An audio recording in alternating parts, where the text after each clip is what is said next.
Et salut à toi! Donc aujourd'hui, je te fais une vidéo, la troisième d'une série de 4 vidéos sur les 4 règles d'une bonne affaire. Mais avant toute chose, abonne-toi à ma chaîne YouTube L'Investisseur Boxeur. Tu peux me suivre sur Instagram, sur Facebook et sur YouTube. Je m'appelle Michael Hartzheim, je suis infirmier libéral, investisseur immobilier depuis 2012, entrepreneur depuis 2014. J'ai fait cette chaîne YouTube pour te parler d'investissement immobilier, d'entrepreneuriat, de mindset. On est ensemble, la chaîne YouTube fait qu'augmenter, sur Instagram ça explose, je reçois plein d'encouragements, donc merci à tout le monde. J'essaye de répondre à tout le monde, je vous remercie énormément. Le sujet de cette vidéo aujourd'hui, c'est la troisième règle d'une bonne affaire. La première règle, c'était avoir du cash flow positif. La deuxième règle, c'était augmenter la valeur du bien. Et la troisième règle, c'est se mettre en sécurité. Alors, la sécurité, c'est cool. La sécurité, c'est top. Je suis là pour te pousser à investir dans l'immobilier. Je suis là pour te former à investir dans l'immobilier. Je suis là pour te montrer comment faire les choses correctement. Je ne suis pas là pour te mettre dans la merde. Je ne suis pas là pour t'endetter. Je ne suis pas là pour que tu fasses une mauvaise affaire. Je suis là pour que tu fasses une putain de bonne affaire. Et je suis là aussi pour que tu dormes sur tes deux oreilles. Je suis là pour que tu ne te grilles pas pendant 10 ans. Et pour ça, c'est la sécurité. La sécurité, la sécurité, la sécurité. Je suis un peu un ouf moi de ça parce que je suis tout le temps en flip. Donc, je préconise à tout le monde de se mettre en sécurité comme moi je me mets en sécurité. On ne sait pas de quoi l'avenir est fait. On ne sait pas ce qui peut t'arriver. On ne sait pas ce qui peut arriver à tes proches. On ne sait pas ce qui peut arriver à tes enfants, à tes parents. Et donc, pour ça, il faut toujours se mettre en sécurité. Et pour se mettre en sécurité, il faut trouver un bien liquide. Alors, tu vas me dire, qu'est-ce que ça veut dire un bien liquide?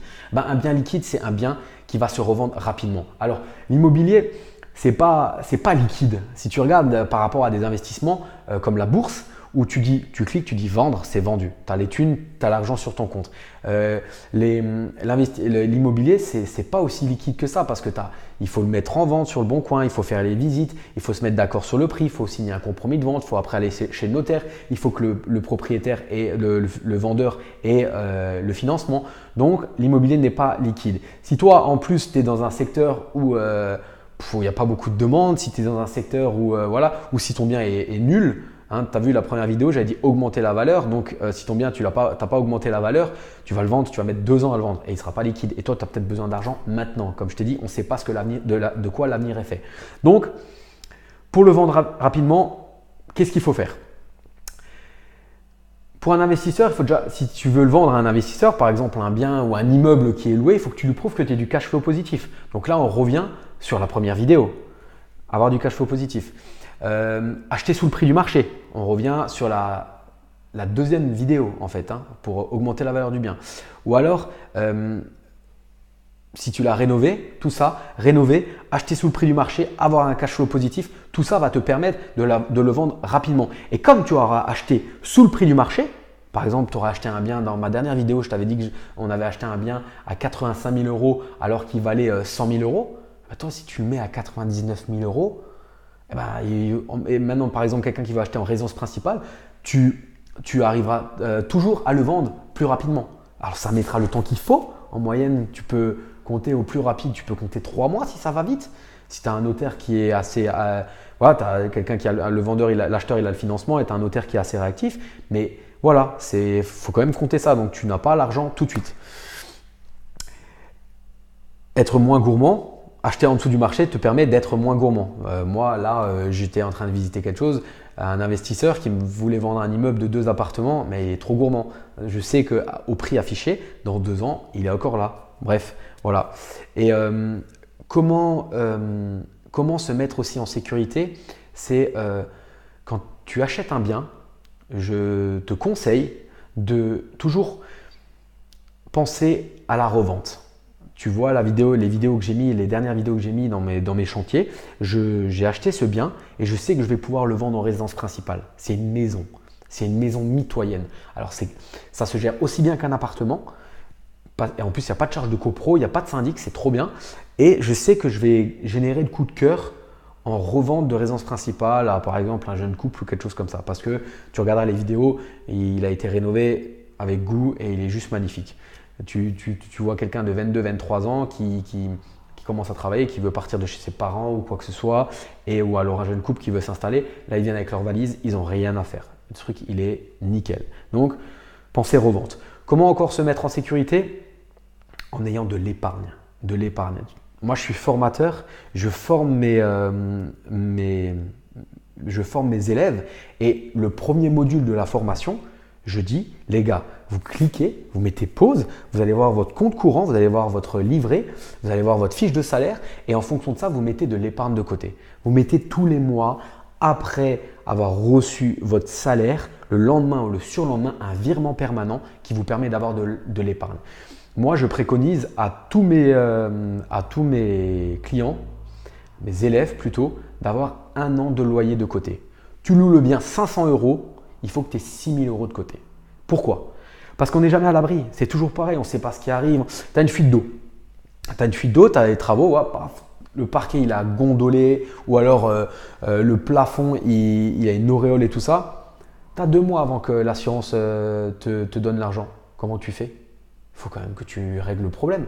Tu ne peux pas laisser le locataire avec du parquet qui est à gondoler ou qui est complètement défoncé. Il faut que tu avances les frais. Et ben, ces 6 000 € là, ils vont t'aider à payer ça. Et après, l'assurance te remboursera. C'est vraiment de ne pas se mettre en danger. Et quand je dis pas se mettre en danger, c'est la sécurité. Après, quand tu as 15 lots, tu ne vas pas avoir 15 pépins en même temps. Tu vas peut-être, si tu es poisseux, tu vas en avoir 3 en même temps. Mais c'est tout. Et alors, du coup, tu auras quand même de l'épargne. Donc, c'est sûr que plus tu avances, moins tu as besoin d'avoir 1 an de loyer de côté. Mais je pense que tant que tu as pour l'instant 5-6 lots, il faut quand même avoir l'équivalent de 1 an de loyer de ces 5-6 lots en fait. Un autre exemple, la copro, elle décide de faire des travaux. Tu es là, toi, tu n'as pas de thunes. Tu as voté non, mais putain, tu ne peux pas faire le ravalement de façade. Ils ont encore dit on va faire une isolation extérieure, donc il faut changer les fenêtres par appartement. Et tu as un billet de 12 000 € à lâcher et tu ne les as pas parce que tu n'as pas d'épargne de côté. Tu es obligé de vendre. Là, tu n'es plus en sécurité. Donc voilà, la sécurité. Moi, j'ai acheté un appartement parce que le gars, il n'y avait pas de thunes pour faire le ravalement de façade. Donc je le savais dans mes projections, donc j'avais des devis. J'ai inclus ça dans mon financement. Et voilà, et le gars, il a vendu 10 000 €. Il a perdu 10 000 €. Il a vendu 10 000 € de moins qu'est-ce qu'il avait acheté en 2008. Et ça, je te dis, c'était un truc en 2015, quand le prix de l'immobilier avait augmenté. Le gars, il n'avait pas de thunes, donc il n'avait pas d'épargne. Épargne, je te jure, cash is king. L'argent est roi, il faut que tu aies de l'argent. Si tu n'as pas, si tu n'as pas 6 000 € pour un loyer de 500 €, eh ben, va acheter un studio où le loyer est de 300 €. Ça te permettra d'avoir donc 3 600 €. Qu'il te faut 3 600 € d'épargne. Voilà. Au taux actuel, bien sûr, on emprunte la totalité. Achat de la maison, frais de notaire, frais d'agence et travaux. Alors tous ceux qui disent que c'est pas possible, moi je te le dis, c'est possible. Au jour d'aujourd'hui, on est en 2018, c'est possible. Au taux actuel, c'est possible. Et tu gardes cette épargne sur un livret A, un livret de développement durable, quelque chose où tu peux prendre l'argent tout de suite. Comment se mettre encore en sécurité? En faisant de la qualité. Tu suis peut-être mes vidéos de chantier, tu vois comment j'ai rénové le dernier bien, je l'ai rénové vraiment à être de la qualité. Et donc, faire de la qualité, donc je ne dis pas mettre du marbre ou quoi que ce soit, mais faire des bonnes isolations phoniques, des bonnes isolations thermiques, changer les fenêtres, mettre un beau carrelage, un beau parquet. Je ne te dis pas non plus de taper sur du 55 € le mètre carré, moi je ne dépasse pas 25 € le mètre carré, mais ça, tu fais de la qualité. Qui dit appartement bien de qualité dit locataire de qualité. Qui dit locataire de qualité dit locataire qui se sent bien, qui paye en temps et en heure et qui ne te dégrade pas le bien. Et parce que fais une fois une simulation sur rendement locatif avec de la vacance locative et tu verras comment que ta rentabilité elle est défoncée parce que derrière tu loues pas 1 mois ou 2 dans l'année. Donc qualité. On gagne toujours à faire de la qualité et en cas de revente, déjà en cas de location tu vas avoir un bon locataire parce que qui dit qualité dit généralement locataire de qualité. Et en cas de revente, dit revente plus rapide parce que derrière, tu as un appartement ou un bien de qualité et donc tu peux le vendre soit en RP, soit à un investisseur un peu plus chevronné qui va se contenter de 5-6% ou 10% et, parce qu'il n'a rien à faire. Tu fais juste, voilà, le gars il achète un bien avec le locataire dedans. Ou alors une vente en vide, le bien vide pour une RP. Donc voilà, on gagne toujours à faire de la qualité et on a toujours plus de chances d'avoir des gens qui respectent les lieux quand c'est un truc de haut top que si tu passes pour le vieux propriétaire qui en a rien à foutre du bien. Donc voilà, c'était la troisième règle d'une bonne affaire. La première, cash flow positif. La deuxième, augmenter la valeur du bien. La troisième, se mettre en sécurité. Et je te dis à bientôt pour la quatrième règle. Et si ça te plaît, tu as un lien dans cette vidéo où j'ai une formation offerte.